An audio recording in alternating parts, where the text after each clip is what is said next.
Your kind built empires of blood and shadow.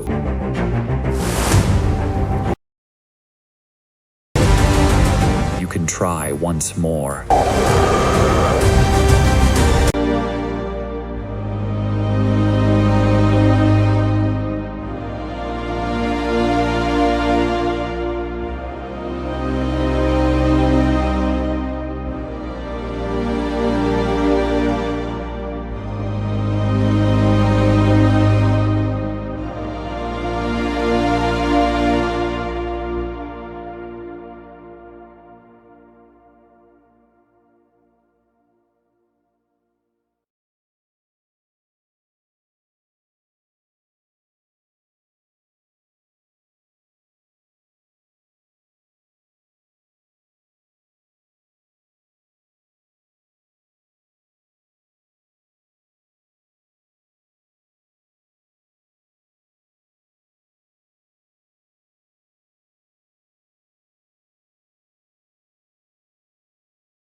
Copyright disclaimer under Section 107 of the Copyright Act 1976. Allowance is made for fair use for purposes such as criticism, comment, news reporting, scholarship, and research.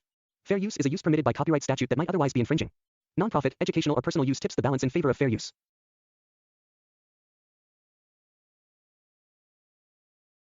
Underworld 6 is widely discussed online as the possible next chapter in the famous Underworld action horror franchise, a cinematic universe centered on the secret war between vampires and werewolves, also known as Lycans. To properly understand what Underworld 6 represents, it is necessary to first understand the origins of the Underworld series, who created it, and how it evolved into one of the most recognizable Gothic action franchises of the early 21st century. The Underworld franchise is an American film series created by Len Wiseman, Kevin Grevioux, and Danny McBride, and produced mainly by Screen Gems, a division of Sony Pictures Entertainment, in association with Lakeshore Entertainment. The series began in 2003 with the release of the original film Underworld, which introduced audiences to a dark, stylized hidden world where vampires and Lycans have been locked in a violent, centuries-long conflict. The franchise quickly gained a dedicated global fan following due to its unique blend of horror, action, mythology, romance, and its striking blue-tinted visual style. Over time, 5 official films were released: Underworld, 2003, Underworld, Evolution, 2006, Underworld, Rise of the Lycans, 2009, Underworld, Awakening, 2012, and Underworld, Blood Wars, 2016.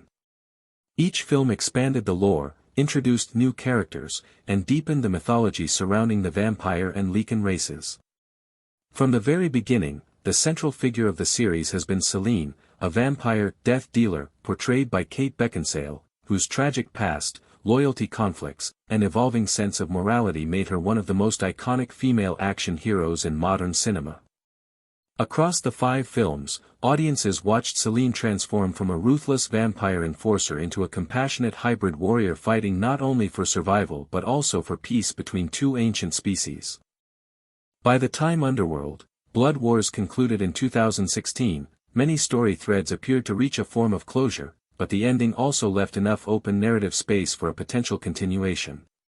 This open narrative is what fuels the idea of Underworld 6. Underworld 6, as of now, does not exist as an officially confirmed project by Sony Pictures or Screen Gems.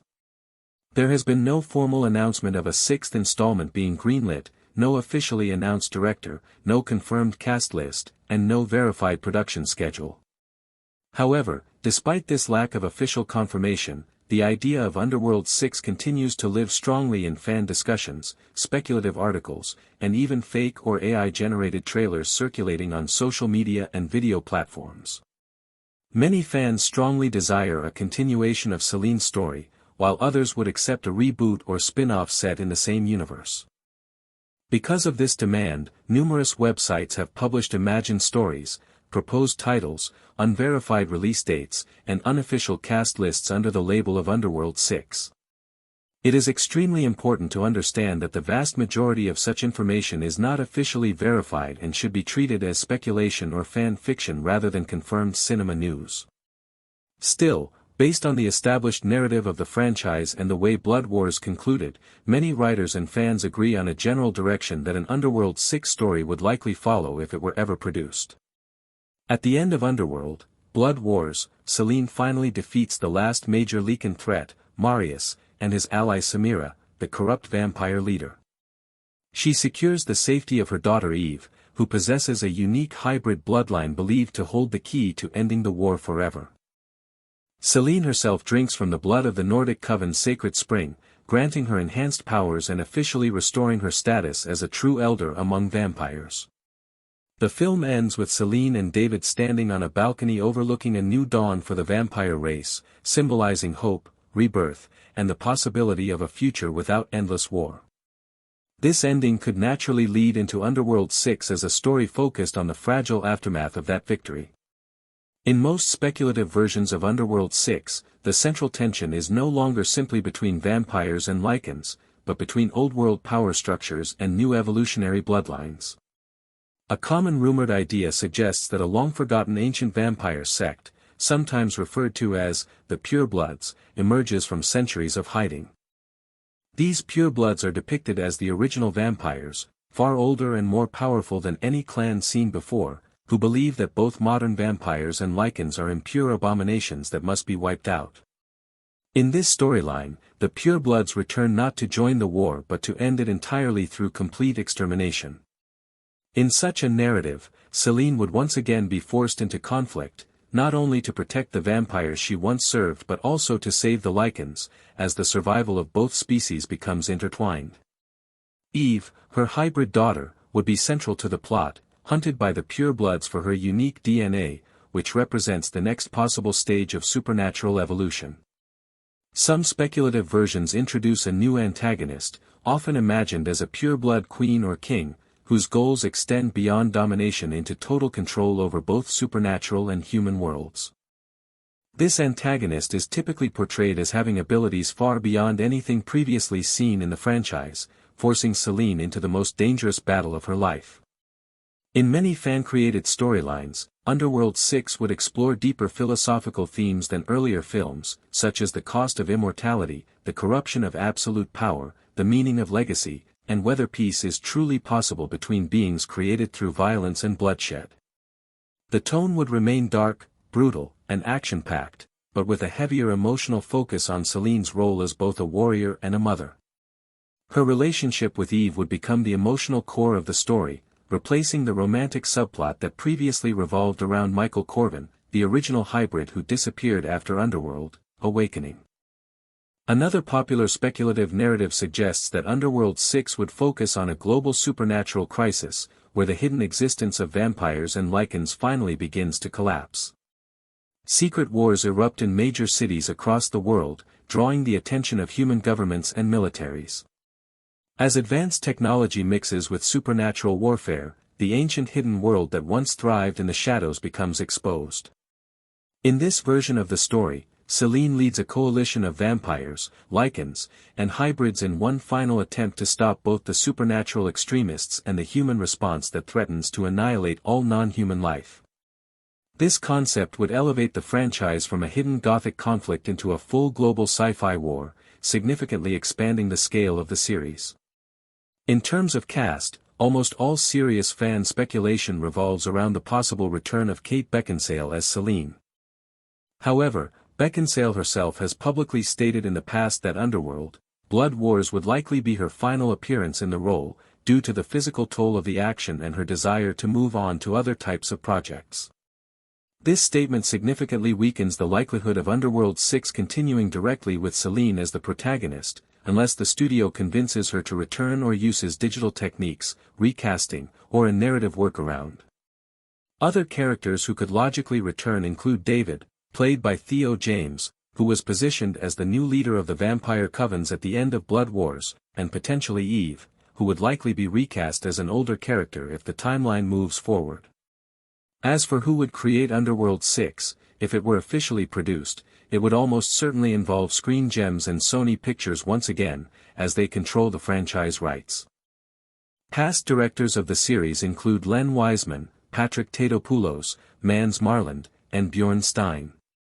A future installment could potentially introduce a new director with a fresh visual style while maintaining the franchise's signature dark blue aesthetic. The producers would likely include longtime franchise collaborators if the film were to be treated as a true continuation rather than a reboot. Despite the massive amount of online chatter, trailers labeled as Underworld 6 trailer that currently exist on video platforms are confirmed to be fan edits, mashups of scenes from previous Underworld films, other vampire movies, or entirely AI-generated content.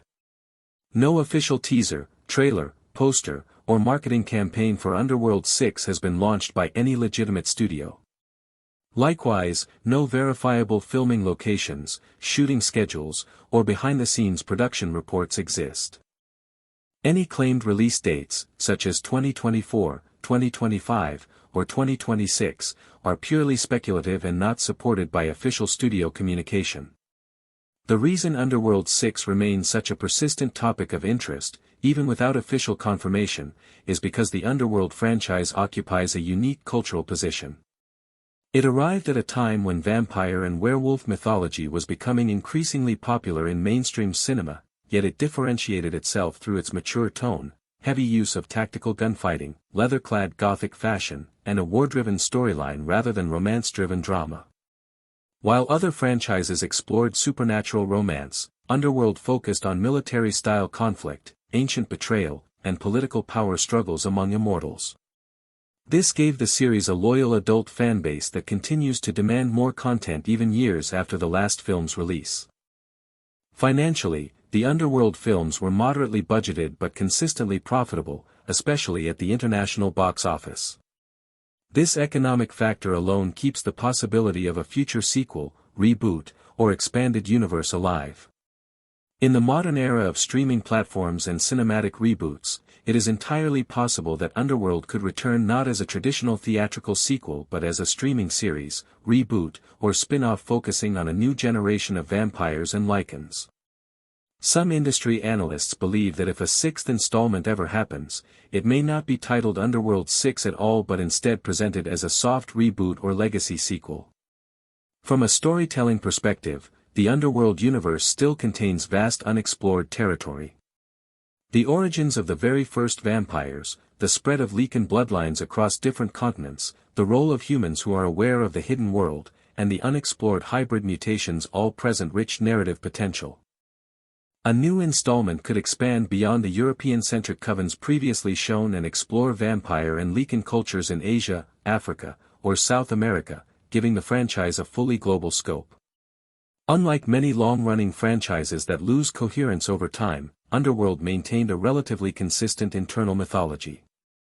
This coherence makes it easier for writers to logically continue the story without creating major contradictions. The main unresolved elements after Blood Wars include the future of Eve, the rebuilding of vampire society under David's leadership, the fate of surviving Lycan packs, and the long-term consequences of Selene becoming an elder through the sacred Nordic blood. Any future story would almost certainly revolve around these unresolved factors.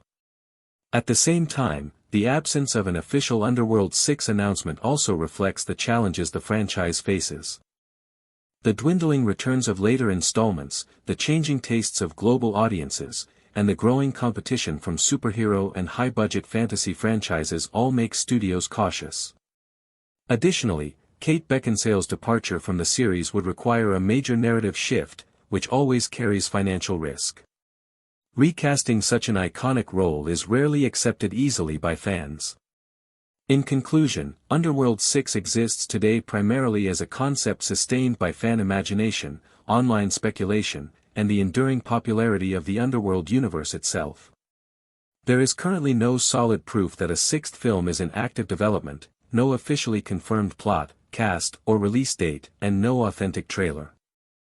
However, the ending of Blood Wars left the door open for continuation, and the franchise's strong fanbase ensures that the idea of Underworld 6 will continue to circulate until a definitive official announcement either confirms a new project or permanently closes the chapter. If Underworld 6 is ever made, it would likely explore the consequences of peace after centuries of war, the threat of even older and more powerful supernatural forces, and the legacy of Selene as one of the most iconic warriors in modern dark fantasy cinema. If Underworld 6 were ever to move from speculation into actual production, the narrative weight it would carry would be far heavier than any entry before it.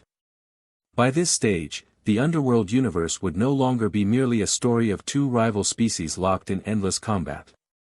It would become a meditation on the consequences of survival after extinction-level conflict, on how civilizations rebuild when their belief systems, power structures, and bloodlines have been shattered by war.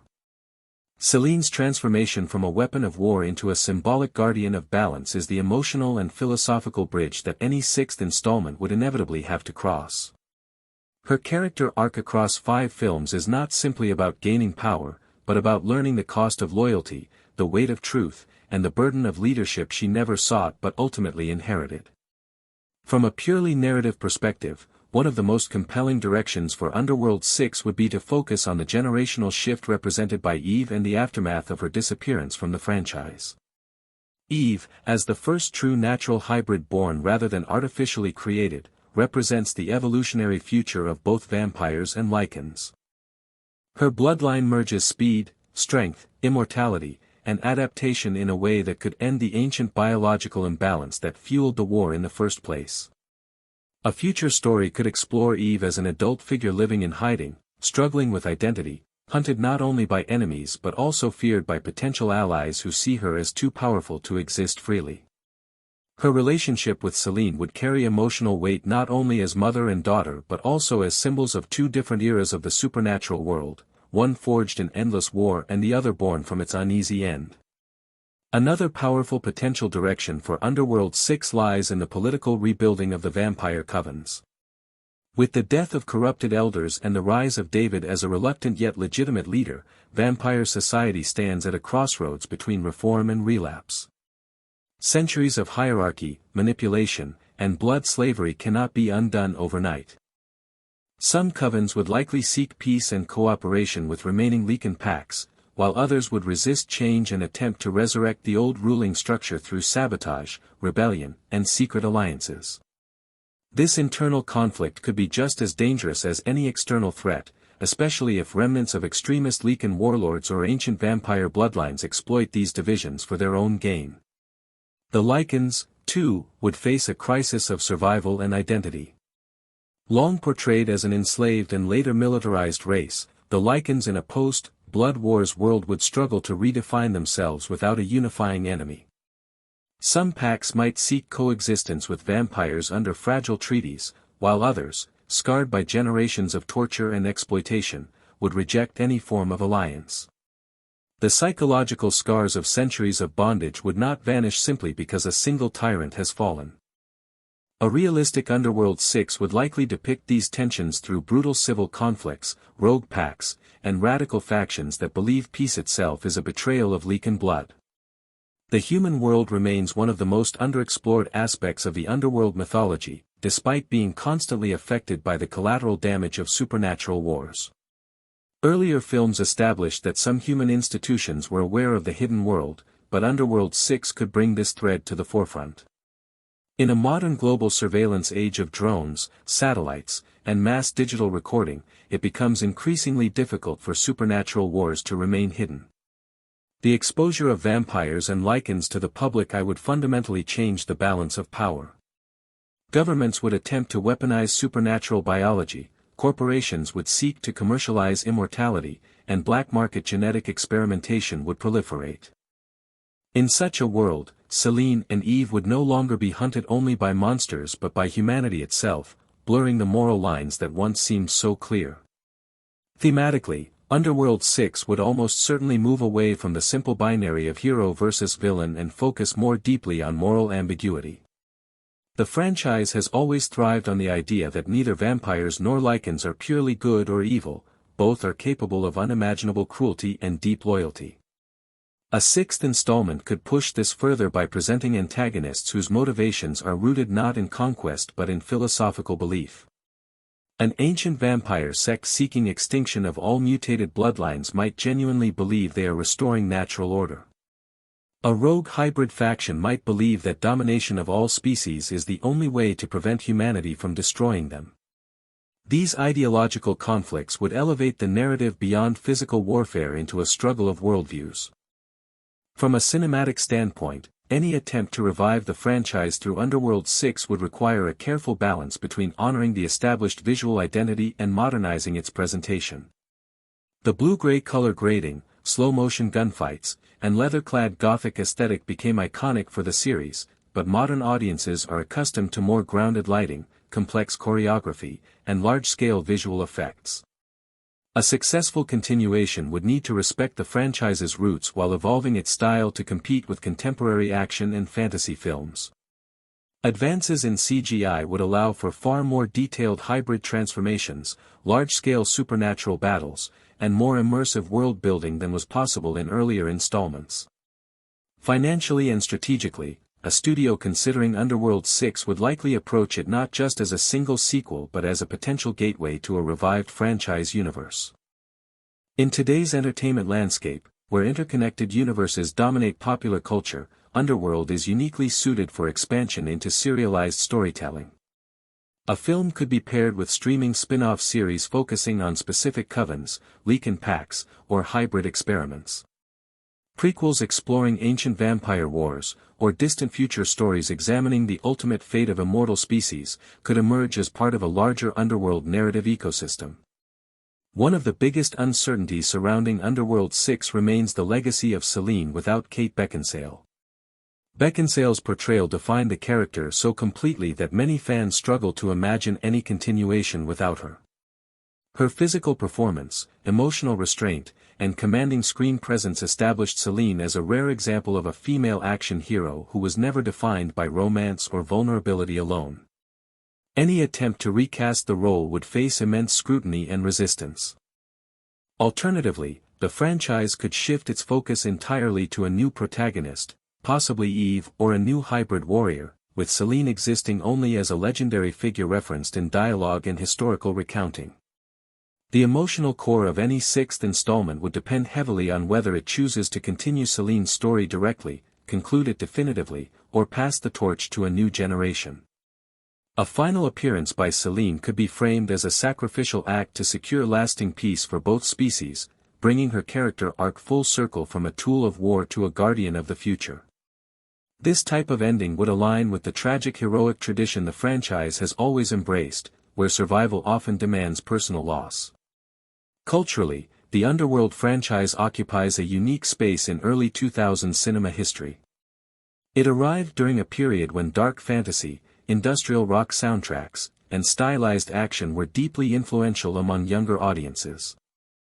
Its impact can be seen in fashion trends of the time, in the visual language of later vampire and supernatural films, and in the broader shift toward more mature, combat-focused depictions of fantasy creatures.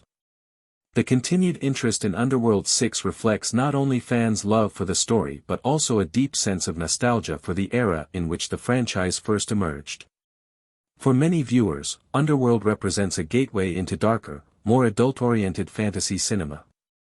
The modern media environment, however, is radically different from the one in which the first Underworld film was released.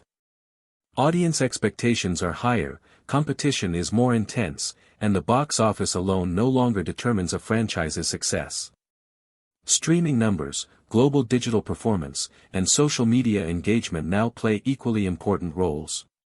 Any Underworld 6 project would need to succeed across all these platforms to justify its budget and future expansion. This reality makes studios both more cautious and more experimental when considering the revival of older properties.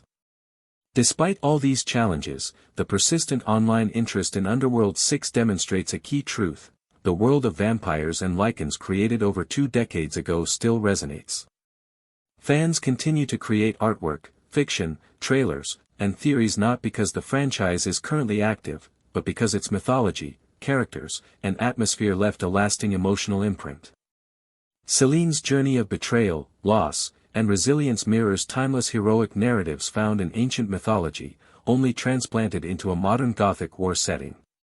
This universality is what keeps the idea of Underworld 6 alive long after the last official chapter was released. If and when Underworld 6 is ever officially announced, it will not simply be another sequel. It will be a cultural event for longtime fans, a test of whether early 2000s Gothic action can find renewed relevance in a new cinematic era, and a statement about the enduring power of mythological storytelling adapted for modern audiences. Whether it emerges as a direct continuation, a reboot, or a reimagined spin-off, its success will depend on how faithfully it captures the emotional intensity, brutal beauty, and tragic depth that defined the original saga.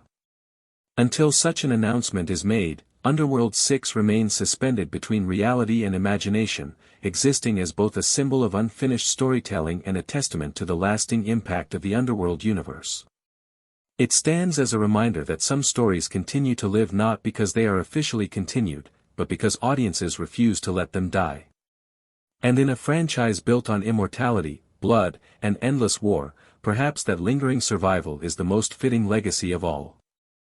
In a broader mythological sense, the Underworld universe has always functioned as a modern reimagining of ancient dualistic legends, where two immortal races embody opposing aspects of power, instinct, control, and freedom. Vampires represent hierarchy, discipline, tradition, and secrecy, while Lycans symbolize raw strength, rebellion, and the primal struggle for survival. The hybrids, introduced later in the series, serve as the inevitable consequence of these two forces colliding, reflecting the idea that evolution often arises from conflict rather than peace. If Underworld 6 were to explore this concept further, it could delve into the philosophical question of whether true balance can ever exist between order and chaos, or whether one must always dominate the other for civilization to endure. Celine's character, in this interpretation, becomes less a simple warrior and more a symbolic embodiment of that balance. She is neither purely loyal to vampire tradition nor fully aligned with Lycan rebellion. Her life is defined by deception from both sides, personal loss inflicted by both races, and a gradual awakening to the fact that the war itself is the true enemy. A future continuation of her story could push this symbolism even further by placing her in the role of an unwilling mythic figure, a living legend whose very existence destabilizes political power structures. In a shattered supernatural world, her name alone could be enough to inspire loyalty, fear, or rebellion among both vampires and Lycans. This kind of psychological influence would make her more dangerous than any weapon, and also more isolated than ever before. The concept of immortality, which initially appears as a gift within the underworld mythology, increasingly reveals itself as a form of eternal punishment. Across the franchise, nearly every immortal character suffers from endless grief, buried lovers, lost families, forgotten eras, and the slow erosion of emotional connection to the mortal world. Underworld 6 could examine this emotional decay in much greater depth, especially through Celine's perspective as someone who has survived not only centuries of combat but also the loss of her parents, her coven, her lover Michael, and potentially the gradual separation from her daughter Eve. Immortality, in this light, ceases to be a power fantasy and becomes a tragic condition that demands constant emotional sacrifice. From a sociological viewpoint, a post-Blood Wars supernatural society would be marked by trauma on a mass scale. Entire vampire bloodlines have been wiped out, and Lycan numbers have been decimated by genocide and warfare. In such an environment, fear would be a dominant cultural force. Fear of retaliation, fear of extinction, fear of betrayal, and fear of change would influence every political decision. Underworld 6 could depict underground refugee camps of displaced Lycans, hidden covens of paranoid vampires, and secret hybrid communities hunted by all sides. This would give the franchise a darker, more dystopian tone, moving beyond stylized gunfights into a depiction of true post-war survival. The role of technology would also become a critical factor in any realistic continuation. Earlier films already showed that humans were capable of using ultraviolet weapons and advanced surveillance to kill vampires. In a future setting, this technological gap would have significantly widened. Artificial intelligence, genetic engineering, biometric surveillance, and drone warfare would make it almost impossible for supernatural beings to remain hidden. Underworld 6 could explore a terrifying scenario in which humans, once the weakest species in the mythology, become the most efficient hunters of them all. In this version of the story, human governments might not act out of hatred but out of fear of supernatural dominance, leading to an extinction campaign justified as self-defense. This dynamic would further complicate Celine's moral positioning. For most of her existence, she viewed humans as fragile bystanders or collateral damage in a war far older than modern civilization. In a world where humans actively hunt immortals, she would be forced to confront the consequences of centuries of secrecy and violence spilling into the open. Protecting Eve and any future generation of hybrids would mean standing not only against vampires and Lycans but potentially against humanity itself.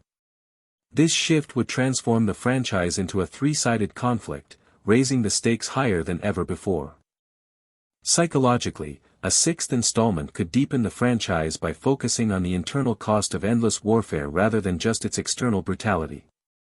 Celine's emotional restraint, once portrayed as stoic strength, could be reinterpreted as long-term trauma, a survival mechanism developed over centuries of loss. Flashbacks could reveal forgotten moments of humanity, glimpses of joy erased by time, and the gradual hardening of her personality as a form of self-preservation. This would give her character a tragic depth similar to mythic warriors who survive long after their world has changed beyond recognition. Eve, as an adult in a future timeline, would face a different form of psychological burden. Unlike Selene, who was born into vampire society and shaped by war, Eve would be born as a symbol rather than a citizen. Every faction would see her not as a person but as a resource, a weapon, or a prophecy. Her struggle for identity would parallel the struggles of second-generation survivors in post-war societies, individuals who inherit trauma they never directly experienced. A story centered on her could explore themes of autonomy, destiny, and rebellion against the roles imposed by history. From an industry perspective, the revival of Underworld through a sixth installment would be part of a larger trend of reactivating dormant franchises with established fanbases. Studios increasingly rely on recognizable intellectual property to minimize financial risk. However, this strategy only succeeds when the revived content respects the spirit of the original while adapting to contemporary storytelling standards. Underworld 6 would need to navigate the tension between nostalgia and innovation very carefully. Too much reliance on old formulas could make it feel outdated, while too radical a reinvention could alienate longtime fans. One of the most significant risks would be tone misalignment. The original Underworld films thrived on a very specific atmosphere, a blend of gothic horror, industrial aesthetics, and tactical action. If a new installment were to adopt a lighter, more comedic, or overly glossy blockbuster tone, it would clash dramatically with the franchise's identity. The success of any continuation would depend on its ability to preserve the emotional weight and visual darkness that defined the earlier films. The franchise's legacy also carries a strong gender representation aspect. Selene became a cultural icon not because she conformed to traditional gender norms but because she shattered them without abandoning emotional complexity. She was not sexualized for narrative convenience, nor was she defined solely by romance. Her strength came from conviction, experience, and personal loss. Underworld 6, whether continuing her story or passing the mantle, would carry the responsibility of maintaining this progressive representation rather than regressing into shallow archetypes. The music and sound design of the Underworld series also played a crucial role in shaping its identity. Industrial, electronic, and orchestral hybrid scores created a sonic landscape that felt simultaneously futuristic and ancient. A future installment would need to preserve this auditory atmosphere while updating it for modern sound technology. Music in Underworld was never merely background, it functioned as an emotional amplifier for the slow-motion combat, the tragic moments of loss, and the tension of covert warfare in hidden urban spaces. Ultimately, the question of whether Underworld 6 will ever exist is less about audience desire and more about strategic timing, creative vision, and contractual feasibility. The franchise still holds commercial potential, but its revival would require the right alignment of talent, financial backing, and narrative purpose. A rushed or poorly conceived sequel would risk diluting the legacy of the entire series. A carefully crafted continuation, on the other hand, could elevate Underworld into a multi-generational saga that transcends its origins as a niche gothic action film. If the franchise chooses to remain dormant, Underworld 6 will continue to exist as an idea rather than a film, sustained by fan creativity, online speculation, and the emotional memory of those who grew up with Selene's story. In many ways, this liminal existence between canon and imagination is fitting for a series built on secrecy, hidden worlds, and creatures that live in the shadows of human society. The absence of an official sixth chapter does not erase the power of the story that has already been told, instead, it turns Underworld 6 into a shared dream of what might one day rise again from the darkness. Beyond the personal and societal dimensions of the Underworld universe, a potential sixth installment would inevitably explore the ecological and metaphysical consequences of centuries of supernatural warfare. Vampires and Lycans, as apex predators of a hidden world, have long operated in secret, consuming resources, controlling territories, and maintaining fragile balances that humans rarely notice. The collapse of these power structures, as suggested by the conclusion of Blood Wars, would create an unprecedented vacuum in both natural and supernatural ecosystems. Hybrid beings, representing the genetic merger of vampire and Lycan traits, could disrupt established hierarchies, forcing both species to adapt or perish. This kind of narrative would allow the franchise to examine themes rarely touched on in prior films: evolution, ecological ethics, and the survival of species beyond mere dominance. A sixth installment could also explore the broader supernatural network beyond Europe, which has traditionally been the setting of the earlier films.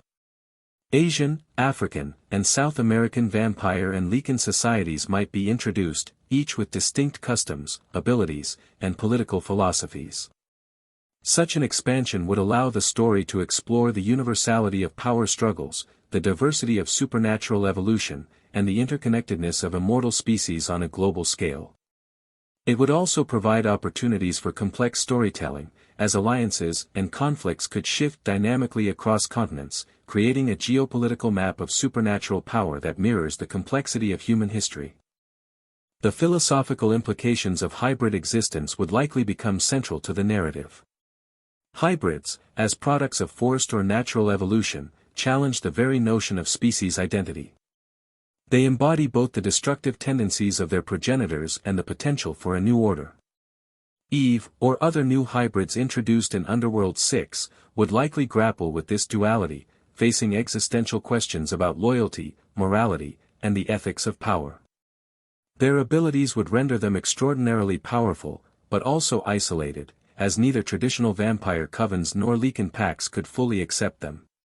This sense of isolation would add emotional depth, creating a protagonist whose struggles are as internal and philosophical as they are external and physical.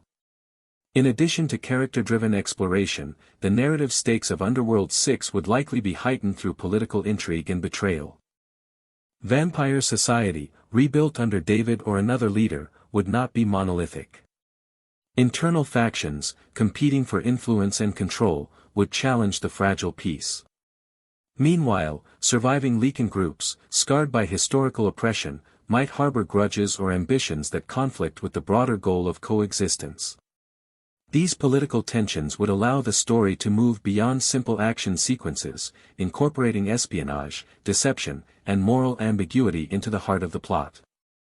Allies could become enemies, and enemies could become reluctant partners, reflecting the complexity of rebuilding societies after long-term warfare. Technological integration in the human world would present additional narrative layers.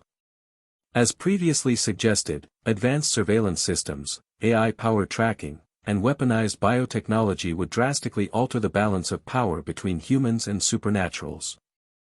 The narrative tension could emerge from the realization that secrecy, the fundamental strategy of survival for centuries, is no longer sufficient. Humans, once peripheral actors, could become central antagonists, creating scenarios where vampires and Lycans are forced to cooperate or perish. This three-way tension between humans, vampires, and Lycans could redefine the franchise's scope, transforming it into a story not only about personal and societal conflict but also about existential survival in a modern, interconnected world. From a cinematographic standpoint, a sixth installment would benefit from the technological advancements that have emerged since the last film. Motion capture, realistic CGI transformations, and enhanced fight choreography could elevate action sequences, creating battles that are more visceral and immersive. Practical effects could be blended seamlessly with digital enhancements, maintaining the franchise's signature aesthetic while updating it for contemporary audiences. Visual storytelling could emphasize scale, atmosphere, and the physicality of supernatural beings, further reinforcing the stakes of the narrative. Sound design and musical score would also be critical to establishing the tone. Earlier films used industrial, electronic, and orchestral hybrid soundtracks to amplify tension, highlight combat, and underscore emotional beats. A sixth film could expand this approach, using layered soundscapes to create an immersive environment that reflects both the Gothic roots and the modernized scale of the story. Music would not simply accompany action but act as a narrative device, reflecting character psychology, thematic resonance, and the ongoing tension between species. Another dimension of potential storytelling involves legacy and mythology. The Underworld franchise has always drawn implicitly on archetypal legends, including the concept of eternal struggle, predestination, and moral consequence. Underworld 6 could formalize these mythological underpinnings, integrating ancient vampire lore, Lycan prophecy, and hybrid destiny into a narrative that is simultaneously grounded in action and elevated to mythic resonance.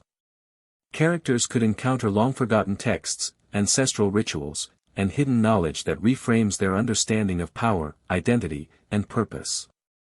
This approach would deepen the franchise's intellectual and emotional resonance, appealing to audiences who desire more than spectacle. From an industry perspective, the potential financial strategy for a sixth installment would likely involve a multi-platform release. Streaming services, international box office, and digital distribution would need to be coordinated to maximize audience engagement and revenue. Marketing campaigns could emphasize nostalgia while introducing new narrative hooks, highlighting Eve or other next-generation characters as bridges between the original saga and a future story arc. Interactive or transmedia storytelling, such as companion novels, graphic novels, or web series, could supplement the film, creating a more expansive universe for fans to explore. Finally, the cultural significance of Underworld 6 would hinge on its ability to resonate emotionally and thematically with audiences. The franchise has historically been more than just an action horror story. It is a meditation on power, morality, and identity, wrapped in a gothic aesthetic. A sixth installment that preserves these core elements while innovating in narrative scope, character depth, and global perspective could revitalize the franchise for a new generation, securing its place as a lasting influence in modern cinematic mythology. By exploring the consequences of immortality, the weight of legacy, and the potential for reconciliation or destruction between species, Underworld 6 could transcend its genre to become both a thrilling cinematic experience and a reflective meditation on the enduring human fascination with immortality, conflict, and the hidden world. In exploring the narrative possibilities for Underworld 6, one cannot overlook the potential for expanding the moral complexity and political intricacy of the supernatural world. Previous films largely focused on the immediate tension between vampires and Lycans, framed within physical combat, betrayal, and revenge. However, a sixth installment could explore these conflicts in a more systemic way, emphasizing governance, societal reconstruction, and ideological disputes. Vampire and Lycan factions might struggle with differing philosophies regarding coexistence, the ethical use of power, and the integration of hybrid beings into existing hierarchies. These ideological divisions could be just as dangerous as any physical threat, as internal political maneuvering often creates the opportunity for rogue actors to destabilize the fragile post-war equilibrium. In such a narrative, alliances would be fluid, betrayals commonplace, and no faction would be entirely trustworthy, creating a morally ambiguous environment that challenges both characters and audiences to question who truly deserves survival and dominance. The psychological depth of characters in Underworld 6 could be further enhanced through an exploration of trauma and survivor guilt. Characters like Celine, who have endured centuries of conflict, loss, and personal betrayal, carry wounds that are not easily healed. The potential for narrative tension arises from the intersection of this trauma with the ongoing demands of leadership and survival. Celine's experience as a death dealer, hybrid warrior, and mother positions her uniquely to mediate between vampire and Lycan factions, yet her emotional scars might impair judgment, create internal conflict, and test her capacity for empathy. The story could examine how prolonged exposure to violence and loss shapes not only decision-making but identity, exploring themes of resilience, the cost of immortality, and the moral compromises demanded by leadership in a world governed by brutality. Eve's character arc, if incorporated into Underworld 6, would likely be central to exploring the next generation of supernatural beings. As the first natural hybrid, she embodies the future potential of evolution in a world previously defined by strict biological divides. Her existence challenges the very notion of species identity, creating tension not only between vampires and Lycans but also within hybrid communities themselves. A narrative could explore her struggle to define herself independently of Celine's shadow, confront expectations imposed by others, and navigate the dangerous reality of being a uniquely powerful individual in a world where every faction seeks to control or eliminate her. Eve's journey could serve as both a continuation of the franchise's central themes and a fresh perspective on the ethical, emotional, and philosophical implications of hybridization. In addition to character-focused storytelling, Underworld 6 could expand its world-building by introducing new supernatural factions, cultures, and territories. Previous films predominantly focused on European covens and North American Lycan packs, but a global perspective would allow for richer narrative possibilities. Vampire and Lycan societies in Asia, Africa, and South America could introduce novel abilities, ritual practices, and political structures, creating opportunities for cross-cultural conflict, alliances, and strategic intrigue. This expansion could emphasize the universality of struggle, survival, and adaptation, underscoring the franchise's capacity to evolve beyond its original geographic and cultural constraints while maintaining continuity with the established mythos. Technological advancement in the human world could serve as a significant narrative driver in Underworld 6. The previous reliance on stealth and secrecy would be increasingly challenged by modern surveillance technologies, genetic engineering, and autonomous weaponry.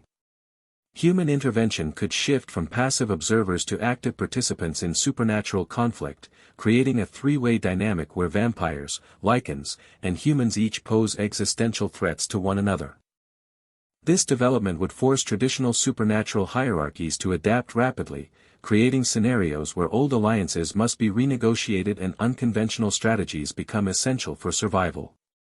The inclusion of human antagonists with access to cutting-edge technology could also provide commentary on the ethical use of science, the consequences of fear-driven policies, and the unpredictability of human ambition when confronted with forces beyond comprehension. The cinematic potential of Underworld 6 would be further enhanced through the use of advanced visual effects, fight choreography, and world-building techniques.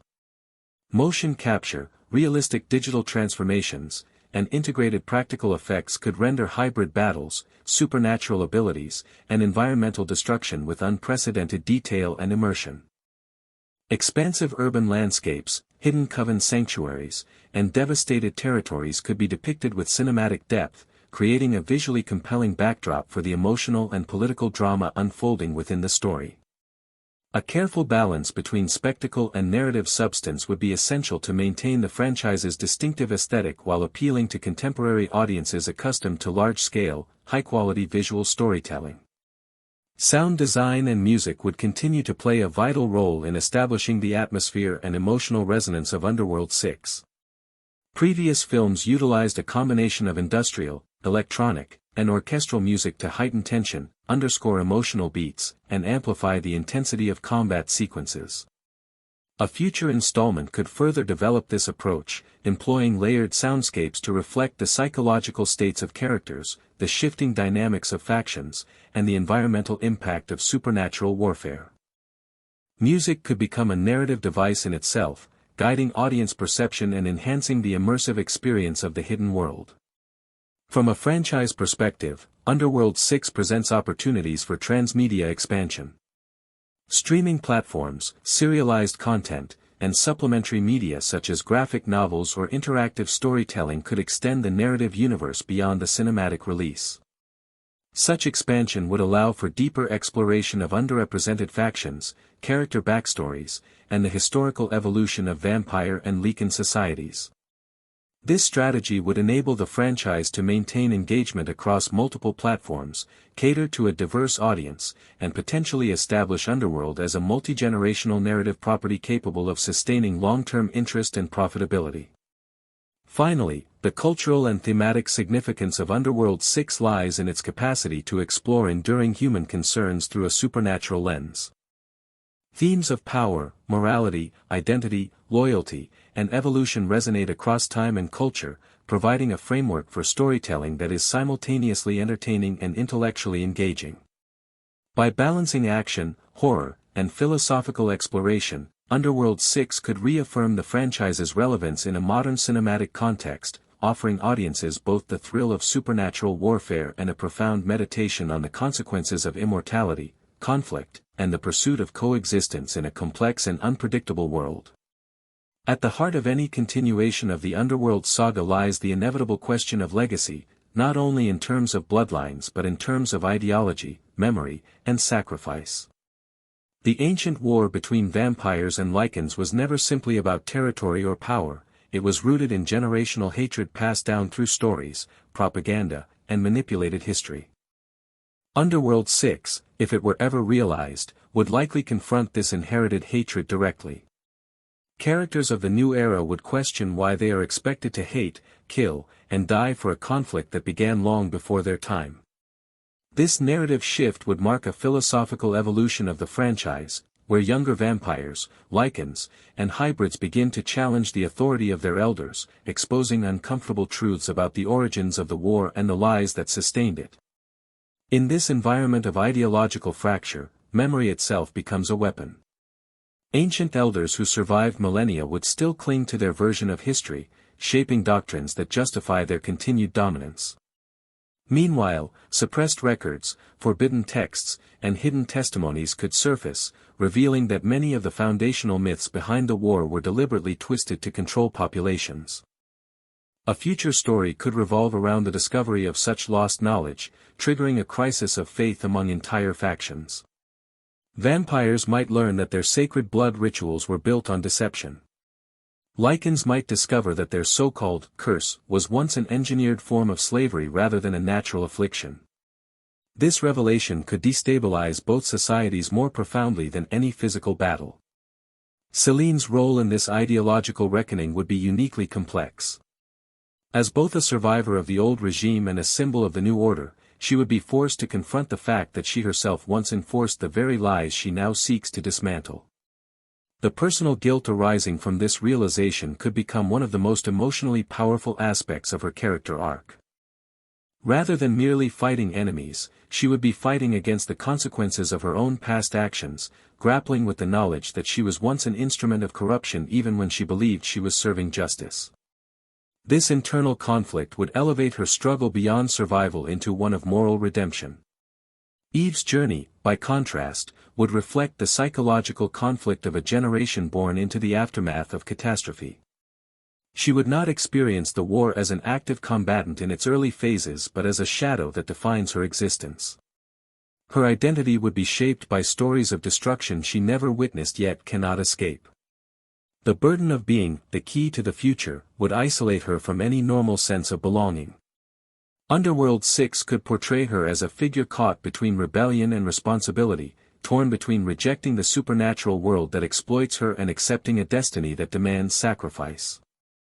Her struggle would symbolize the universal conflict between self-determination and inherited duty. Another layer of narrative depth would emerge from the gradual erosion of clear enemy definitions. As ancient institutions collapse, new threats would arise that do not neatly fit into the categories of vampire, Lycan, or human. Genetically modified hybrids, artificial immortals created through human experimentation, and rogue supernatural factions driven by ideology rather than biology could populate this evolving world. The conflict would shift from species-based warfare to ideological and technological confrontation. Power would no longer stem purely from bloodline but from access to knowledge, innovation, and strategic alliances. This transition would mirror the evolution of warfare in the human world, where technology increasingly determines dominance over sheer physical strength. The emotional tone of Underworld 6 would likely be more somber and introspective than earlier installments. Where the original films emphasized relentless momentum and stylized combat, a sixth chapter would carry the weight of accumulated loss. Moments of silence, reflection, and moral uncertainty would become as significant as action sequences. Characters would no longer fight solely out of loyalty to a cause but out of fear of extinction, guilt over past sins, or fragile hope for a future that might never be realized. This shift in tone would not diminish the franchise's intensity but rather deepen it, transforming violence from spectacle into consequence. Romantic relationships, once a strong emotional driver of the series through Celine and Michael, would take on a different character in a future installment. Love would no longer be framed as a forbidden union between enemy races but as a rare act of vulnerability in a world where attachment often leads to loss. Relationships could be portrayed with a quiet, tragic intimacy, emphasizing the risk of emotional investment in an immortal life defined by constant danger. Such portrayals would reinforce the franchise's ongoing meditation on the cost of immortality, where even love becomes a potential liability. The visual symbolism of light and darkness would likely evolve as well. Earlier films used darkness as both a literal and metaphorical environment, emphasizing secrecy, moral ambiguity, and predatory existence. Underworld 6 could invert this symbolism by placing more scenes in exposed environments, daylight cities under siege, open deserts, and ruined countryside, where the supernatural can no longer hide. This exposure would serve as a visual representation of the collapse of secrecy and the confrontation between old shadows and new realities. Daylight, once a weakness primarily for vampires, would become a symbol of exposure, accountability, and irreversible change. On a meta level, Underworld 6 would also reflect the passage of time within the real world. The original films were products of their era, influenced by early 2000s aesthetics, post-industrial visual style, and darker action cinema trends. A modern continuation would inevitably absorb contemporary cultural anxieties, surveillance, bioengineering, pandemics, authoritarian control, and the ethical boundaries of science.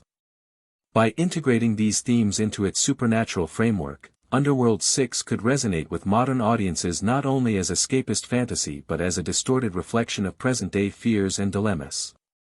From a narrative structure standpoint, a sixth installment could be designed as the first chapter of a new trilogy rather than a standalone conclusion. The story could deliberately leave major questions unresolved, setting the stage for a larger saga that explores the long-term transformation of the supernatural world. This approach would allow for gradual character development, deeper political complexity, and the introduction of expansive mythological frameworks that unfold across multiple films. Such a strategy would also align with modern franchise-building models, where long-form storytelling across interconnected installments is increasingly favored over isolated sequels. The ultimate thematic destination of Underworld 6 would likely revolve around the question of whether endless cycles of violence can truly be broken. Every generation in the franchise has sought victory, yet victory has only led to further conflict. A sixth installment could challenge this pattern directly by forcing characters to confront the possibility that their war has no meaningful end unless the very foundations of their society are dismantled. Peace would no longer be portrayed as the result of defeating an enemy but as the outcome of abandoning the structures that perpetuate hatred in the first place. This would be the most radical and emotionally challenging message the franchise could deliver. As the narrative reaches toward this philosophical horizon, the role of sacrifice would become inevitable. Whether through Selene, Eve, or another central figure, the story would likely demand a final act that reshapes the supernatural world permanently. Such a sacrifice would not be framed as a triumphant victory but as a quiet, painful necessity, an acceptance that true change often requires the loss of what is most cherished.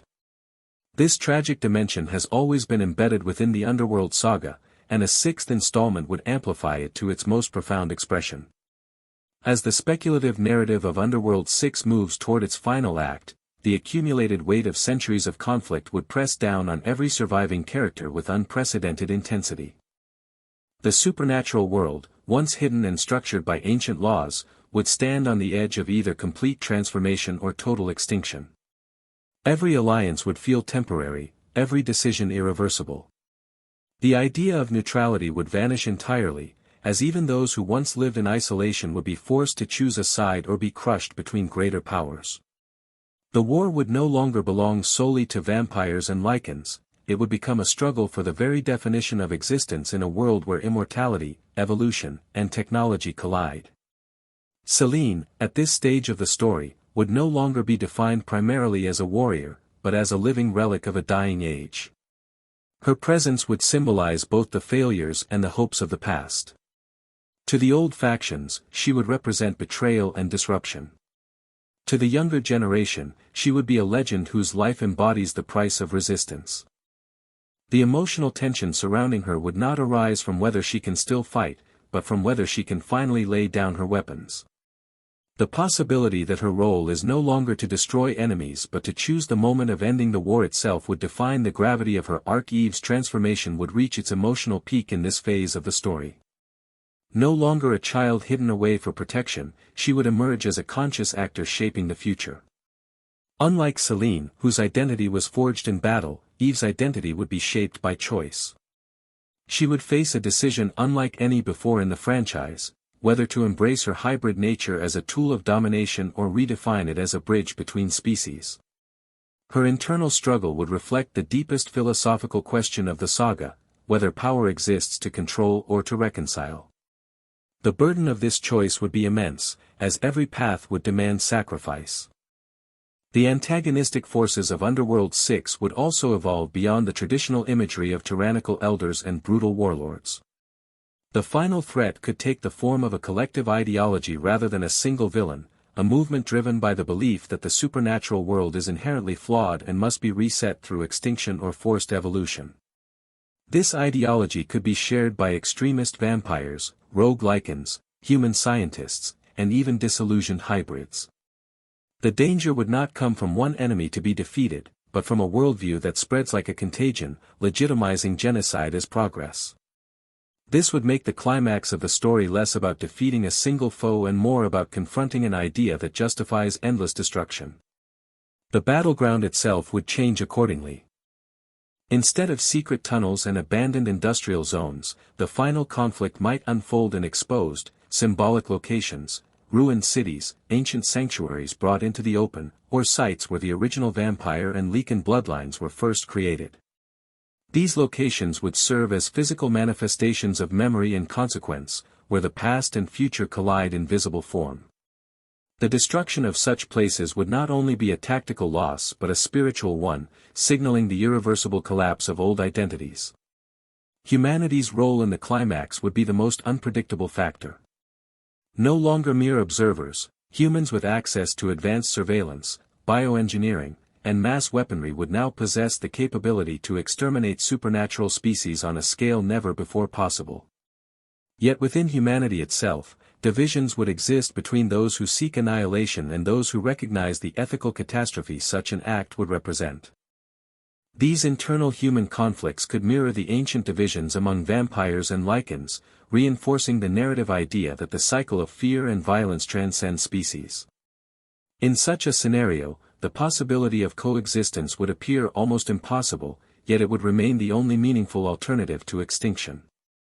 The concept of peace in Underworld 6 would not be portrayed as a stable end state, but as a fragile, constantly threatened process that demands vigilance, compromise, and perpetual moral courage. This realistic portrayal of peace, as something earned daily rather than achieved once, would distinguish the narrative from traditional heroic conclusions. The emotional culmination of Celine's journey would likely come through an act that embodies both loss and renewal. Whether through sacrificing her immortality, relinquishing her powers, or choosing self-exile to prevent further war, her final decision would carry profound symbolic weight.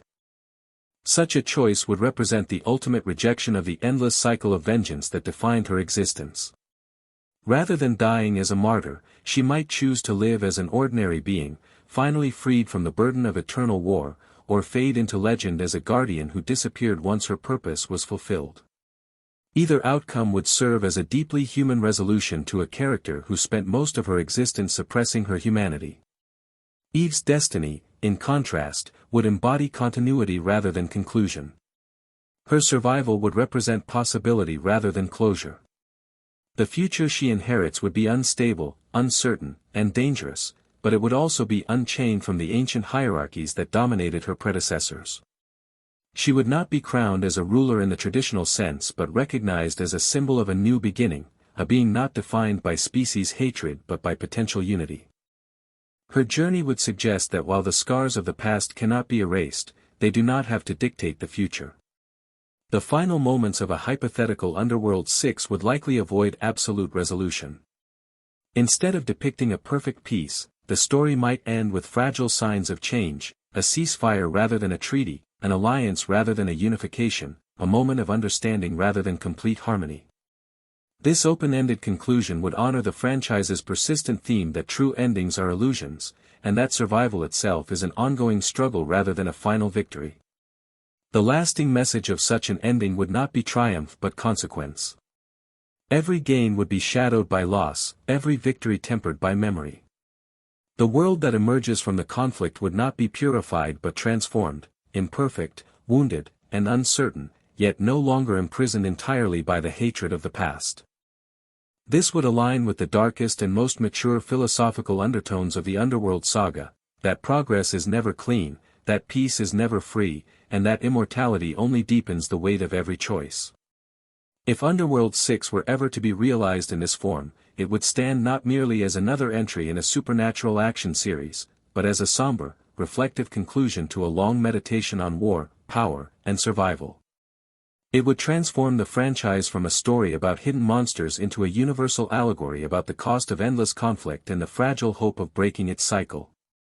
Beyond the immediate consequences of the final conflict, the long shadow of immortality would continue to shape every survivor's perception of the future.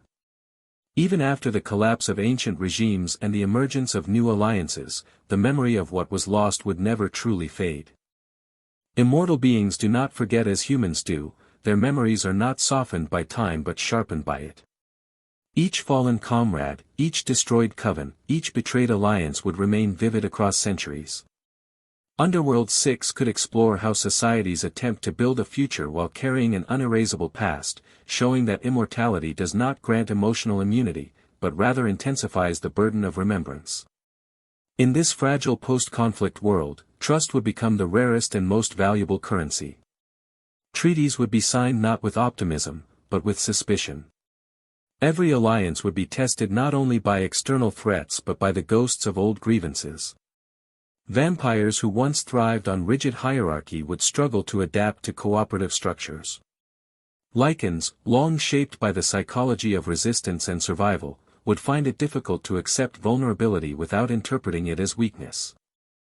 The hybrid generation would exist in the uneasy space between these two legacies, constantly mediating between histories they did not create but must now carry forward.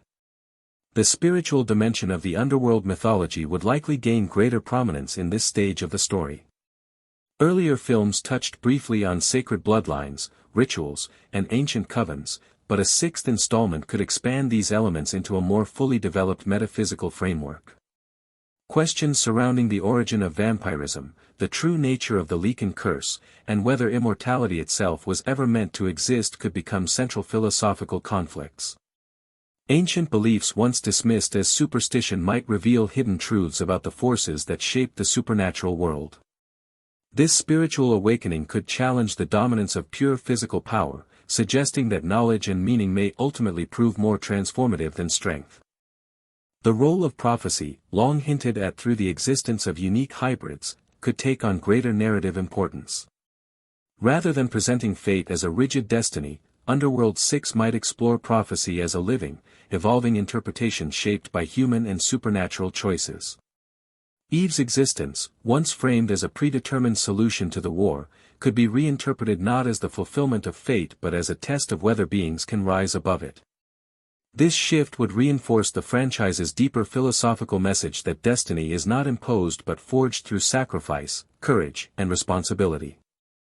The human world, too, would undergo irreversible transformation as a result of exposure to the supernatural.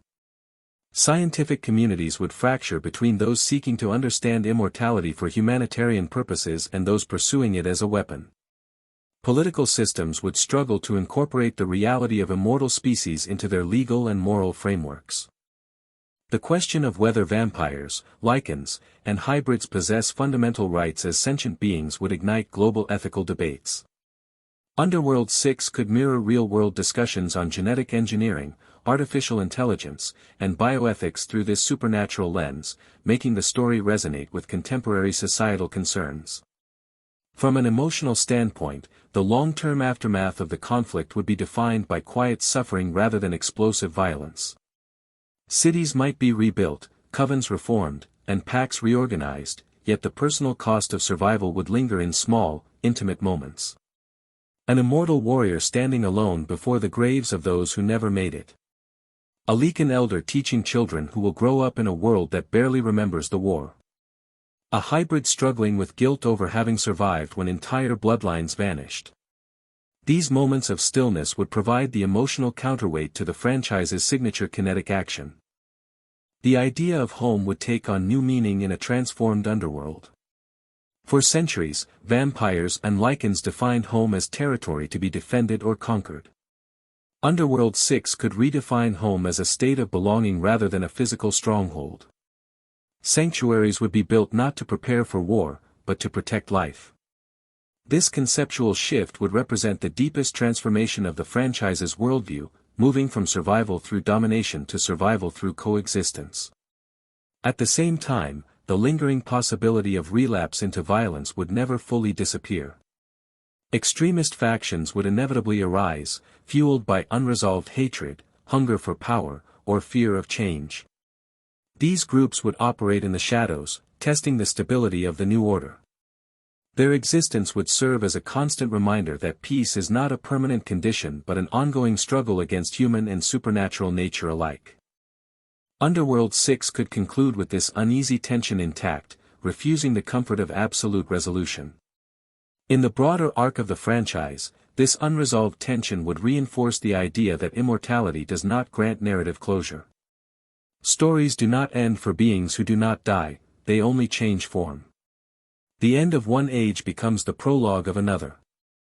The legacy of Selene, the sacrifice of countless unnamed warriors, and the emergence of a new generation would all become part of a living mythology, told and retold among immortal communities as both warning and inspiration. On a symbolic level, the entire Underworld saga, culminating in a hypothetical sixth installment, could be interpreted as an allegory for the human condition itself. Vampires represent the desire for control, longevity, and dominance. Lycans embody instinct, rebellion, and the struggle against imposed limitation. Hybrids symbolize humanity's constant attempt to reconcile opposing forces within itself. The wars between these species reflect the internal wars of civilization, between order and freedom, tradition and evolution, fear and hope. The enduring appeal of the Underworld universe lies in this symbolic richness layered beneath its action-driven exterior.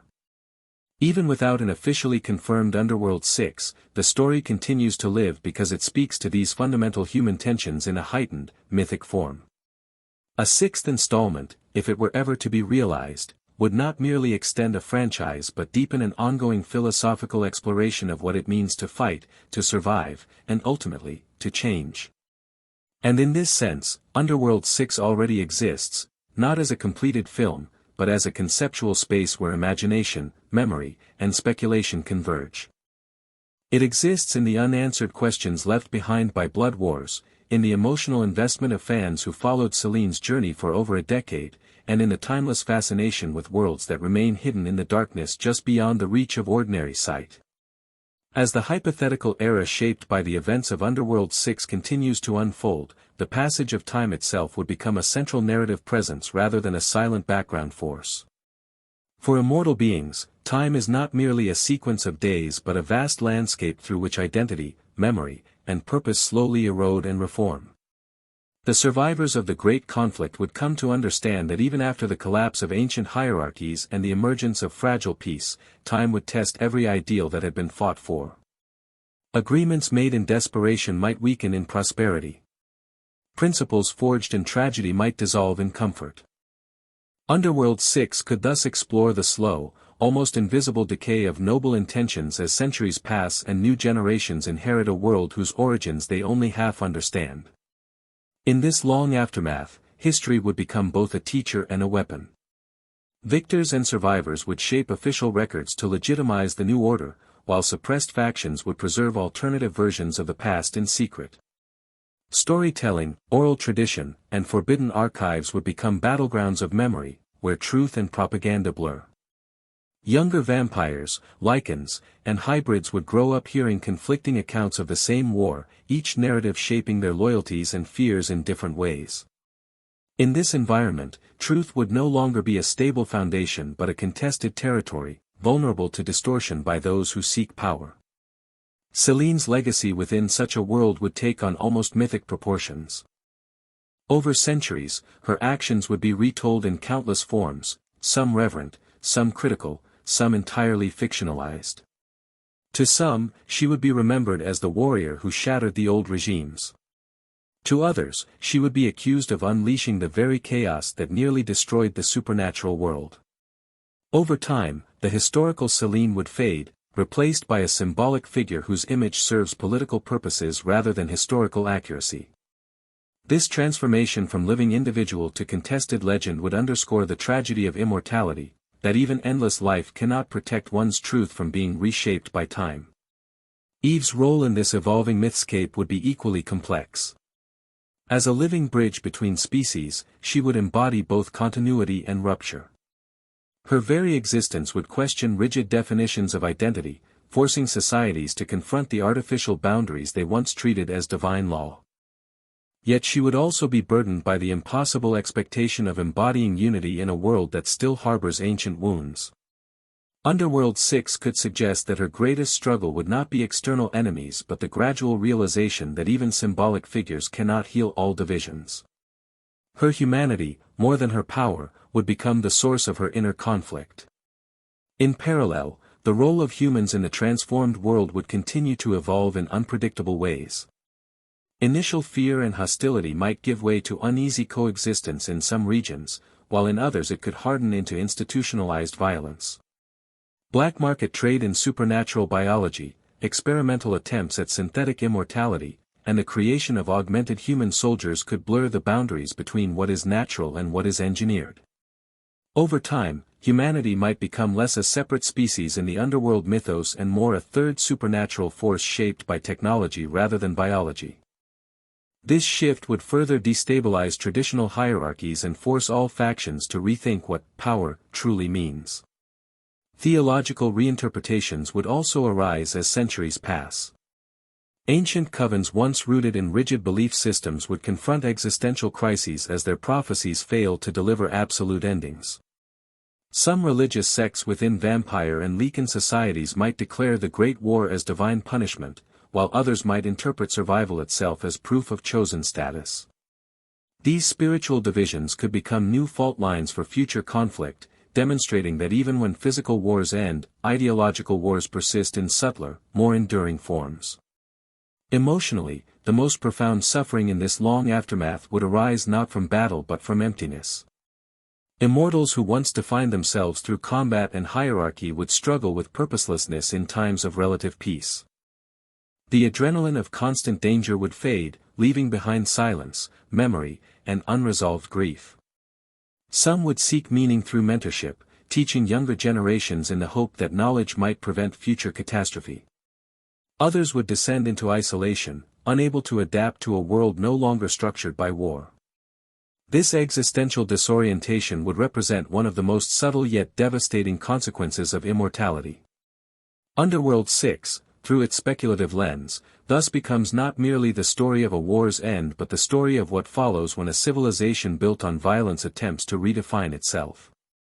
The narrative could suggest that the true challenge is not defeating one's enemies, but surviving one's own history. It is easier to fight than to forgive, easier to dominate than to coexist, easier to destroy than to rebuild. These quiet, morally complex struggles would give the franchise a maturity rarely explored in action-driven supernatural cinema. The question of identity would remain central throughout this transformation. Vampires, once defined by lineage and coven loyalty, would begin to grapple with individual purpose beyond blood hierarchy. Lycans, long shaped by pack survival and rebellion, would struggle to develop stable social structures not rooted in perpetual resistance. Hybrids, embodying contradiction at the biological level, would force all sides to confront the fragility of rigid identity itself. In this sense, Underworld 6 would reflect the universal human struggle to reconcile inherited identity with chosen identity across generations. Even as new social frameworks emerge, the lingering threat of regression would remain. History in the Underworld universe would not move in a straight line toward peace but in cycles, periods of stability punctuated by eruptions of violence. Small conflicts over territory, resources, or ideology could escalate if left unchecked. The memory of the Great War might restrain large-scale devastation for a time, but as centuries pass and eyewitnesses vanish, the warnings embodied by living memory would fade. This cyclical tension would ensure that the world of Underworld remains perpetually balanced between order and chaos. In this way, a hypothetical Underworld 6 would not conclude with the comforting illusion of a final victory, but with the more unsettling truth that survival itself is an ongoing negotiation between fear and hope. The story would end not with a definitive answer, but with an open horizon, one shaped by fragile alliances, unresolved wounds, and the quiet determination of beings who, despite immortality, continue to search for meaning in a world forever marked by blood and shadow.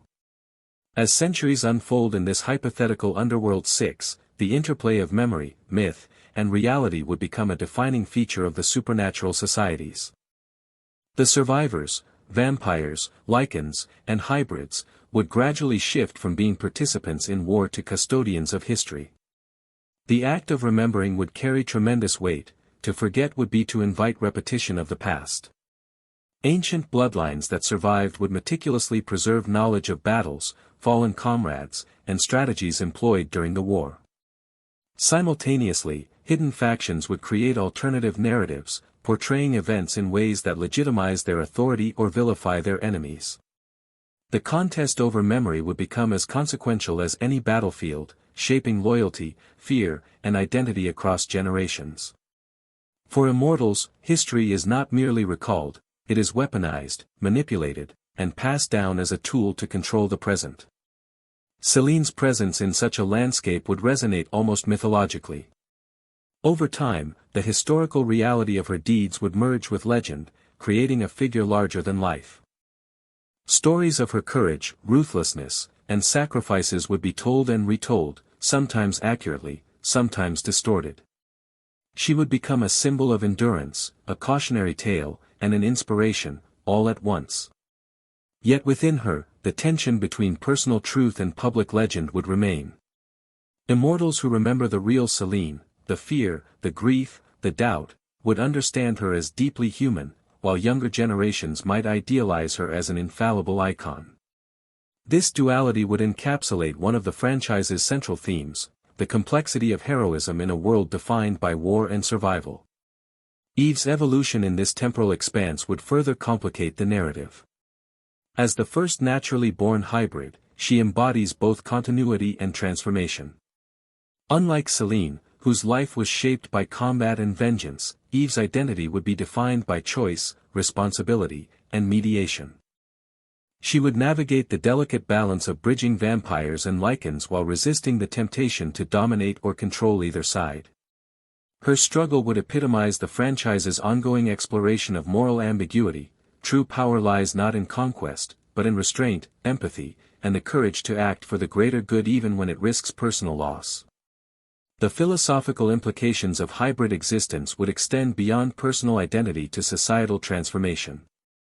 Hybrids, as embodiments of both species' traits, would challenge established hierarchies, forcing vampires and Lycans to rethink the foundations of their authority. Bloodline purity, pack loyalty, and rigid traditions would no longer guarantee influence. Intelligence, diplomacy, and vision would become essential tools for leadership. This evolution of power dynamics would mirror human social development, reflecting the tension between inherited privilege and merit, between ancient law and adaptive governance. The human dimension of the Underworld universe would continue to grow in significance.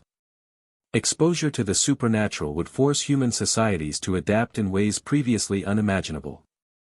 Bioengineering, synthetic immortality, and advanced surveillance would become strategic tools, creating humans capable of influencing, monitoring, or even challenging supernatural forces. Governments and clandestine organizations would develop policies to manage these beings, raising ethical questions about autonomy, exploitation, and coexistence. Some humans might act as mediators, recognizing the potential for harmony, while others would pursue eradication as a logical precaution. These conflicting approaches would add layers of moral complexity to the narrative, illustrating that threats in the underworld are never purely external or biological, but also ideological and ethical. Emotionally, the post-conflict era would be characterized less by battle and more by the subtle consequences of immortality. Even as territories are rebuilt and hierarchies restored, the psychological burden of centuries of loss would remain. Immortals would continue to bear witness to the deaths of those they loved, experiencing grief magnified by the passage of time. Isolation would become a persistent motif, with survivors confronting the reality that companionship is fleeting and trust is fragile. This quiet suffering would serve as a counterpoint to the franchise's signature action, highlighting that the true cost of immortality lies not in combat, but in enduring the weight of memory. The concept of home would undergo a profound redefinition. Vampires and Lycans, long defined by territoriality, would begin to perceive home less as a defensive space and more as a place of connection and continuity. Sanctuaries would evolve into spaces for preservation, teaching, and community, reflecting a shift from survival through dominance to survival through cohesion. For hybrids, home would carry additional meaning, the integration of dual legacies and the creation of a new identity that transcends species divisions. This evolution of environment would mirror the internal transformations of characters, emphasizing the alignment between external space and psychological state. Conflict, however, would never vanish entirely. Extremist factions, motivated by vengeance, ideology, or fear, would remain embedded in shadow networks. They would act as persistent reminders that peace is provisional and that vigilance is essential. These latent threats would maintain narrative tension even in periods of apparent calm, reinforcing the franchise's central idea that the struggle between order and chaos is continuous rather than finite. Survival, in this sense, would be an ongoing negotiation between moral integrity, strategic intelligence, and the persistent realities of history. Symbolically, the Underworld saga would culminate in a meditation on the human condition.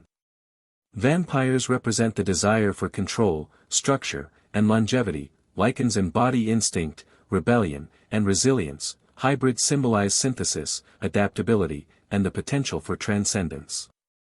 Their conflicts reflect broader philosophical questions, the tension between tradition and innovation, the morality of survival versus dominance, and the consequences of wielding power across centuries. By framing these struggles within a supernatural narrative, Underworld 6 could offer audiences a lens through which to explore the ethical and existential dilemmas inherent to human society. Finally, the conclusion of this speculative narrative would eschew traditional closure. Rather than a neatly resolved battle or definitive reconciliation, Underworld 6 would leave the story in a state of cautious equilibrium. Alliances would hold but remain fragile, hierarchies would stabilize but evolve, memory and myth would coexist, shaping the choices of new generations. This open-ended resolution would emphasize that immortality carries perpetual consequence, and that survival is both a privilege and a responsibility. The narrative would end with the recognition that the struggle for balance, understanding, and coexistence is unending, a fitting reflection of the franchise's enduring thematic core. Within the evolving post-war world, the social dynamics between vampires, Lycans, and hybrids would inevitably become increasingly intricate, reflecting centuries of accumulated history, mistrust, and adaptation. Political structures that once relied solely on hierarchy and dominance would be challenged by the presence of hybrids who embody traits from both species. These hybrids would not fit neatly into pre-existing social orders, and their very existence would force vampires and Lycans to negotiate, redefine, and sometimes abandon centuries-old traditions. Such negotiations would create an environment rich with tension and moral complexity, where decisions are rarely purely right or wrong. Underworld 6 could explore how leaders adapt, or fail to adapt, to this transformative period, showing that survival is not only a physical challenge but also a psychological and societal one. Celine's evolution in this context would reflect both her personal growth and the changing needs of the supernatural world. No longer defined solely as a warrior, she would become a mediator and strategist, leveraging her experience to navigate the fragile political landscape. Her knowledge of vampire and Lycan tactics, combined with her understanding of hybrid potential, would allow her to craft alliances that might have been unthinkable in the past. Yet even as she assumes this new role, she would struggle with her own lingering trauma. Memories of lost loved ones, failed missions, and centuries of conflict would weigh heavily on her, challenging her ability to lead without bias or fear. Her internal struggle would provide an emotional anchor for the narrative, emphasizing that leadership in a world of immortals carries consequences as deep as any battlefield wound. Eve, in contrast, would embody the next stage of evolutionary potential. As the first naturally born hybrid, her role would extend beyond the immediate concerns of power and survival into the domain of philosophy and ethics. She would represent a new approach to coexistence, one that requires empathy, compromise, and innovation. However, her youth and inexperience could make her susceptible to manipulation by older factions, desperate to use her abilities for political or military gain. This tension between exploitation and self-determination would form the emotional core of her arc, highlighting the franchise's ongoing exploration of identity, autonomy, and the ethical responsibilities that accompany power. The human dimension would also grow in complexity. After centuries of observing and occasionally interfering with supernatural affairs, humans might develop more sophisticated strategies for interacting with immortal beings. Some could attempt to integrate hybrids into their societies as mediators or protectors, while others might pursue aggressive programs aimed at controlling or eliminating supernatural populations. The interplay between human innovation and supernatural resilience would introduce a dynamic three-way tension, elevating the stakes of the story and reflecting contemporary concerns about technology, ethics, and governance. In this way, humans would cease to be mere observers or background players and instead become central actors shaping the trajectory of the supernatural world. At the same time, the landscape itself would be transformed by centuries of conflict and adaptation. Hidden coven sanctuaries, Lycan strongholds, and hybrid enclaves would evolve into complex urban and rural networks, blending architecture, fortifications, and natural environments. These locations would not only serve tactical purposes but also reflect the philosophical and cultural values of their inhabitants. For instance, hybrid communities might emphasize openness and adaptability, while traditional vampire covens might retain their fortified, hierarchical structures. The physical environment would thus act as an extension of character psychology and societal norms, reinforcing the narrative's thematic depth. The story could also delve into the spiritual and mythological underpinnings of the Underworld universe. Ancient prophecies, sacred bloodlines, and hidden rituals would be revisited, but with a modern reinterpretation that emphasizes choice and responsibility over predetermined fate. Hybrids could be positioned as the fulcrum between past and future, challenging ancient doctrines while shaping new moral and social paradigms. This integration of mythology and philosophy would provide narrative weight beyond action and spectacle, appealing to audiences interested in both intellectual and emotional resonance. Conflict in Underworld 6 would extend beyond traditional warfare to include ideological and moral disputes. Factions would compete not only for territory and resources but also for the authority to define the rules of the new world. Questions about governance, ethics, and legitimacy would arise, particularly in hybrid-dominated regions. These debates could drive tension as much as combat, illustrating that the struggle for survival is inseparable from the struggle to define values and social norms. In this sense, Underworld 6 could transcend its genre, blending action with political and philosophical exploration. The emotional resonance of the narrative would be further enhanced by the exploration of grief, legacy, and mentorship. Older characters like Celine could provide guidance to hybrids and younger immortals, passing on hard-earned wisdom while grappling with the impossibility of truly protecting them from suffering. Eve's interactions with her mother, mentors, and peers would explore the challenges of navigating inherited trauma while attempting to chart a new course for herself and the world around her. These relationships would provide intimacy and human connection amid the larger-scale conflict, grounding the supernatural narrative in universally relatable emotions. Finally, the speculative world of Underworld 6 would maintain the franchise's signature visual and auditory identity while expanding its cinematic scope. Industrial, Gothic, and urban aesthetics could be complemented by more expansive landscapes, natural environments, and hybrid architectural styles. Sound design and musical scoring would continue to emphasize tension, emotion, and the supernatural qualities of the characters, integrating orchestral, electronic, and atmospheric elements. This combination of visual and auditory storytelling would preserve the franchise's identity while adapting to modern cinematic expectations, enhancing both immersion and emotional impact. Within this evolving supernatural world, secondary characters would assume increasingly pivotal roles, shaping the trajectory of events and enriching the narrative's complexity. Vampire elders who survived the Great War would be forced to reconcile their long-held doctrines with the changing realities introduced by hybrids and the evolving human presence. Some elders might resist this change, clinging to hierarchical authority and demanding strict adherence to traditional rules, while others might embrace innovation, recognizing that survival now depends on adaptability rather than rigid loyalty. This ideological spectrum would create internal conflicts within vampire society, as factions compete for influence and legitimacy. Similarly, Lycan leaders would confront the challenge of balancing the survival instincts of their packs with the broader need for diplomacy and stability. These internal struggles would mirror the external threats posed by human interference and extremist hybrids, creating a multilayered tension that sustains narrative interest across multiple plot threads. Secondary hybrids, beyond Eve, could introduce additional complexity. Each hybrid might possess a unique blend of vampire and Lycan abilities, creating variations in strengths, weaknesses, and social roles. Some could gravitate toward leadership, leveraging their abilities to negotiate between factions, while others might reject authority entirely, exploring a more independent path that challenges both traditional societies. These variations would highlight the theme of identity as fluid rather than fixed, emphasizing that power is not inherited but earned through choices and action.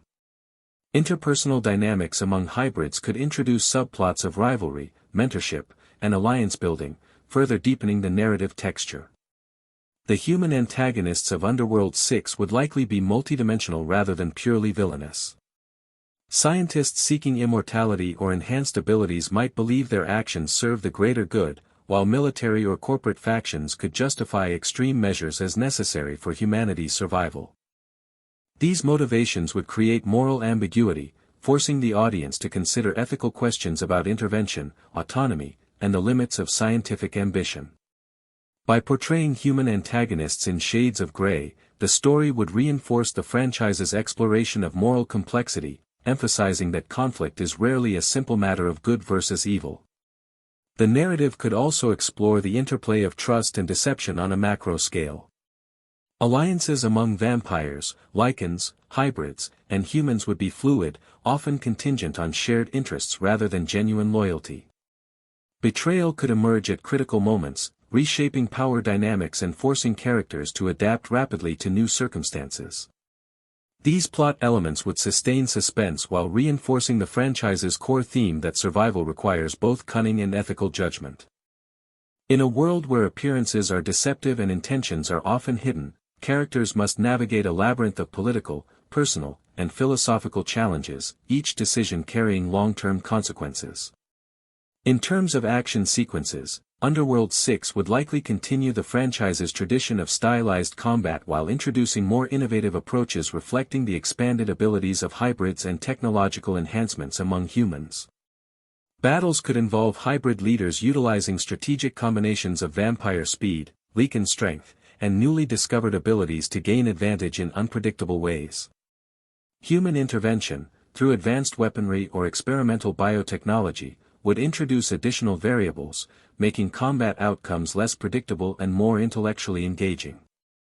The choreography of these conflicts would not merely serve spectacle but also narrative function, illustrating the consequences of power, strategy, and moral choice.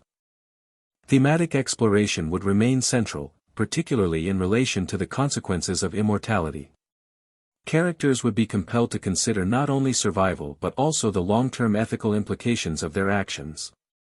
For instance, the destruction of a rival faction might yield immediate tactical advantage but provoke centuries of resentment, destabilizing the broader world. Similarly, hybrid experimentation or human intervention might offer temporary solutions but create unforeseen vulnerabilities. Underworld 6 could highlight the notion that the choices of immortals resonate far beyond immediate circumstances, creating ripples that shape society, politics, and culture for generations. The world-building of Underworld 6 could expand geographically and culturally. Vampire and Lycan communities outside of Europe and North America, such as in Asia, Africa, and South America, could be introduced, each with unique traditions, combat styles, and social structures. These new factions would provide fresh narrative challenges and opportunities for alliances, rivalries, and cultural exchange. By situating part of the story in diverse regions, the narrative could emphasize the universality of struggle, adaptation, and moral conflict, reinforcing the franchise's themes while broadening its cinematic appeal.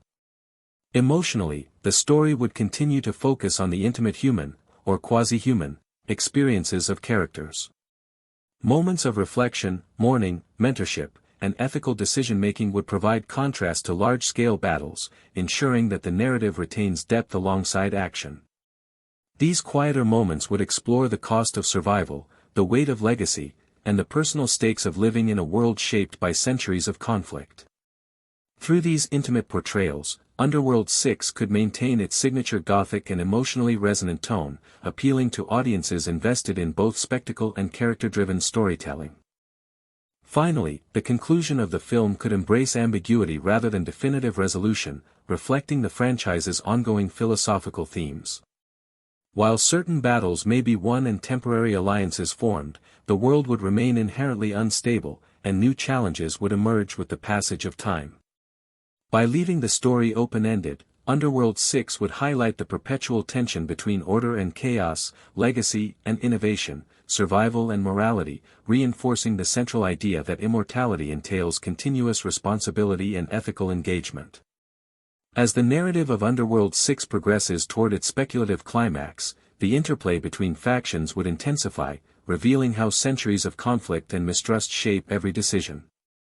Vampire elders, Lycan leaders, and hybrid protagonists would be forced into high-stakes negotiations as emerging threats, both internal and external, demand immediate action. This convergence of forces could lead to a tense summit or council, where ancient grudges resurface and trust is tested to its limits. Dialogue would carry the weight of historical memory, as characters invoke centuries of victories, betrayals, and losses to justify their positions. Here, strategic intelligence becomes as important as brute force, emphasizing that the most powerful weapon in the supernatural world may be foresight and negotiation rather than mere physical strength. Selene, at the forefront of this convergence, would occupy a dual role as both mediator and strategist. Drawing on her extensive experience, she could anticipate potential betrayals, identify hidden alliances, and maneuver hybrids and faction leaders toward mutually beneficial outcomes. Yet her internal conflict would remain pronounced. The memories of past mistakes, times when her decisions inadvertently caused death, betrayal, or destruction, would weigh heavily, reminding her that even successful strategies carry moral costs. The narrative tension would thus operate on two planes: external conflict between factions and the internal struggle of leaders confronting the consequences of their long-lived lives. Eve's journey would reach its narrative apex during this summit or confrontation. Her unique hybrid abilities would make her both a powerful bargaining chip and a symbol of potential unity. The story could explore the ethical dilemma of whether she uses her strength to enforce peace or chooses restraint, allowing factions to negotiate freely despite the risk of renewed conflict. This decision would crystallize one of the franchise's central philosophical questions: whether true power lies in domination or in facilitating understanding. Eve's choice would also shape her identity, marking the transition from a figure defined by her lineage to one defined by conscious moral agency. The escalation toward physical conflict would likely be triggered by factions unwilling to compromise, extremist hybrids exploiting ideological differences, or human forces seeking to impose control. Battles could unfold across multiple environments, combining urban settings, ancient coven ruins, and natural landscapes, each chosen to reflect the tactical and symbolic stakes of the conflict. Vampires would utilize speed, precision, and strategic coordination, while Lycans rely on raw strength, instinct, and pack tactics. Hybrids, as versatile actors, could introduce unpredictable combinations of abilities, turning the tide in ways that neither pure vampire nor Lycan forces anticipate. Human technology, ranging from bioengineered weaponry to surveillance systems, would further complicate engagements, creating a multi-layered, high-stakes environment where strategic thinking is as crucial as combat skill. During these battles, moments of intimate human, or quasi-human, emotion would punctuate the spectacle. Selene's protection of vulnerable allies, Eve's moral deliberations, and the sacrifices of secondary characters would highlight the narrative's emotional core. These quieter interludes would emphasize the stakes of survival, the weight of leadership, and the cost of immortality, ensuring that the story retains depth beyond action-driven spectacle. The contrast between large-scale combat and personal ethical dilemmas would reinforce the franchise's signature gothic and philosophical tone. The resolution of the climactic conflict could embrace ambiguity, reflecting the franchise's thematic commitment to moral complexity and ongoing struggle. Certain factions might achieve temporary dominance, while others retreat, regroup, or negotiate peace. Celine's final role could involve a deliberate withdrawal, symbolic act of sacrifice, or mediation that prevents total annihilation but leaves the world far from perfect. Eve's actions, by contrast, could signify the potential for a new era of coexistence, demonstrating that true resolution is not the eradication of conflict but the establishment of conditions in which dialogue, compromise, and moral reflection are possible. In this sense, the story's conclusion would be hopeful yet realistic, underscoring that immortality entails both responsibility and uncertainty. In the aftermath, the world would begin to stabilize, but new challenges would remain. Hybrids, now integrated into both vampire and Lycan societies, would work to balance power dynamics, enforce ethical standards, and prevent regression into cycles of violence. Vampires and Lycans would cautiously rebuild their social structures, guided by lessons learned from centuries of war. Humans, having witnessed the destructive potential of supernatural forces, would adjust policies and technologies, seeking coexistence or deterrence rather than domination. This period of reconstruction would highlight the franchise's recurring theme that survival is a continuous process, shaped by vigilance, wisdom, and moral judgment. Finally, Underworld 6 could conclude with symbolic visual and narrative elements emphasizing continuity and evolution. Scenes of hybrid communities integrating into former strongholds, rituals adapted to honor both vampire and Lycan traditions, and intimate moments of mentorship and connection would illustrate that progress is fragile yet achievable. The camera could linger on a horizon suggesting ongoing uncertainty but also the potential for lasting peace. The final narrative message would be clear: immortality does not end struggle, but it allows beings to choose how they engage with it, and the legacy of choices, both heroic and flawed, shapes the future in profound and unpredictable ways.